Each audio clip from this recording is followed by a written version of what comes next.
Hi food lovers, చిటికెలో చేసుకునే రెసిపీస్తో మీ ముందుకు వచ్చాను. చాలా సింపుల్గా, ఈజీగా, అలాగే ఫాస్ట్గా ఈరోజు మనం చేసుకునే రెసిపీ బూడిద గుమ్మడి హల్వా లేదా కాశీ హల్వా.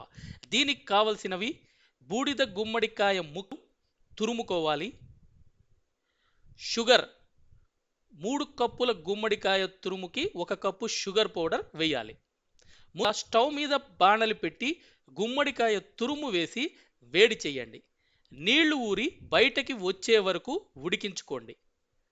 బాగా ఉడికిన తర్వాత గుమ్మడికాయ తురుముని తీసి వడకట్టుకోవాలి. ఒక గిన్నె మీద బియ్యం వడకట్టుకునే ప్లేట్ పెట్టి దాని మీద ఒక బట్ట వేసి తురుముని వడకట్టండి. బట్టని గట్టిగా పిండుతూ నీళ్ళని సపరేట్ చేసి తురుము గుజ్జుని తీసుకోండి. స్టవ్ మీద బాణలి పెట్టి తురుముని వేడి చేయండి. ఇప్పుడు షుగర్ పౌడర్ వేసి బాగా కలపండి. 1 కప్పు కోవా వేసి బాగా మిక్స్ చేయండి. 2 స్పూన్ల నెయ్యి వేసి కలపండి. కలర్ కావాలంటే ఫుడ్ కలర్ వేయండి, ఇష్టం లేకపోతే వద్దు. ఇది కలర్ మాత్రమే ఇస్తుంది, టేస్ట్ని కాదు.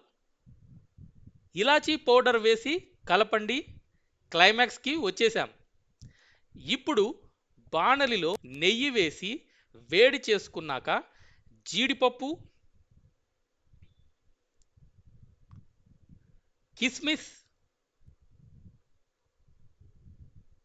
పిస్తా వేసి వేపండి. హల్వా పైన చల్లండి. అంతే, బూడిద గుమ్మడి హల్వా రెడీ. వేడిగా తిన్నా, చల్లారాక తిన్నా తీయటి మధురమైన ఫీలింగ్నిచ్చే అద్భుతమైన స్వీట్. నోట్లో నీళ్లు ఊరుతున్నాయి కదా, ఇంకా ఆలస్యం ఎందుకు? వెంటనే చేసుకుని తినేయండి. స్వీట్లన్నీ సపరేట్గా పెట్టు ఒక పక్క. అందులో నుంచి ఎవరు తీసుకుంటారు బూడిద గుమ్మడి హల్వా ఎంచక్క. మీరు కూడా ఇలాంటి కామెంట్స్ చేయండి. మరొక అద్భుతమైన వంటతో మళ్ళీ మీ ముందుకు వస్తాను. Bye bye.